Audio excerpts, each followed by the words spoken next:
हाय दोस्तों, this is Lakshmi Singh Dhoni और आप मेरा यूट्यूब चैनल देख रहे हो रॉकिंग गर्ल। तो आज के वीडियो में बताने वाली हूँ कि दुपट्टे से जैकेट कैसे बनाया जाता है। तो प्लीज आप वीडियो पूरा देखना, तब जाकर आपको पता चलेगा कि मैंने किस तरह से दुपट्टे का जैकेट बनाया। तो मैंने दुपट्टा ले लिया है, देखो इतना बड़ा दुपट्टा चाहिए। तो इसको हम पहले एक साइड ले लेते हैं, देखो मैंने ले लिया है। उसके बाद हम दूसरा साइड लेते हैं और हमें एक दोनों को मिलाना है, ज्वाइंट करना है। देखो ज्वाइंट कर लिया।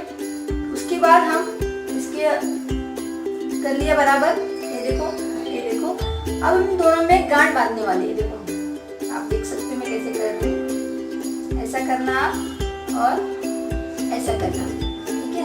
इसके बाद हमें इसको ऐसे खोल ओपन करना है। तो देखो हमें बताने वाले को कैसे हम पहनने वाले हैं इसको।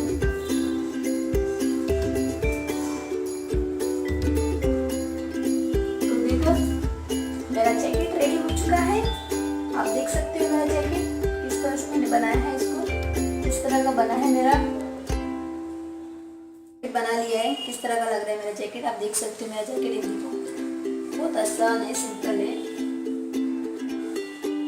ये देखिए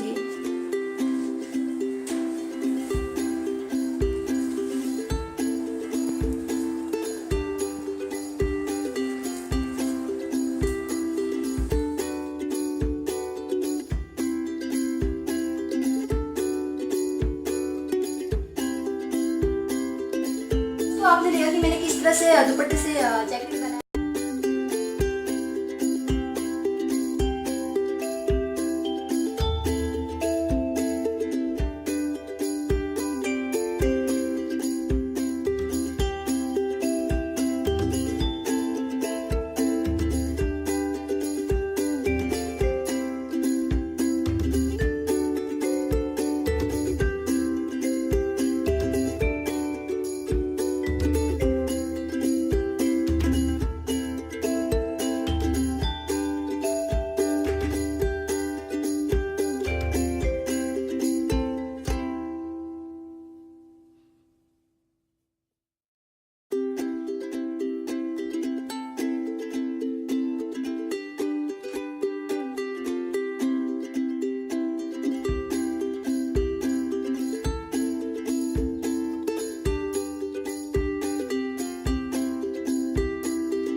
आपको बनाना हो तो हमारा वीडियो देख के आप बना सकते हो कि किस तरह से हमने बनाया है। अगर आपको ये वीडियो अच्छा लगा तो प्लीज़ लाइक, सब्सक्राइब और कमेंट जरूर करना। अगर किसी टॉपिक का आपको वीडियो चाहिए तो आप कमेंट बॉक्स में कमेंट कर सकते हो कि हाँ मुझे इस टॉपिक की वीडियो चाहिए, आप बना दो। अगर मेरे से हो पाएगा तो मैं जरूर बनाऊंगी। आपको अच्छा लगा, सच्ची में आपको अच्छा लगा तो प्लीज़ लाइक कमेंट भर भर के करो और सब्सक्राइब करना तो ना भूलो आप।